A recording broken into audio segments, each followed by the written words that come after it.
Policewoman reportedly shot herself accidentally in St. Anne. Hi again and welcome. This is Links 007 TV News Report, and we'll be right back with the full details to come. Welcome to Links 007 TV News Report, providing you with the best in local and international news updates.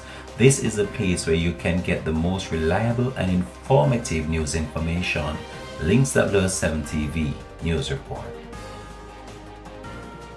Welcome back and thanks for joining us. This is Links 007 TV News Report. A policewoman in St. Anne accidentally shot herself.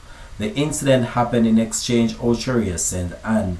She was rushed to hospital, but the condition of her health up to the publication of this report remains unknown. This shooting incident falls on the heels of another shooting incident in which a police trainee accidentally shot himself while fixing his belt.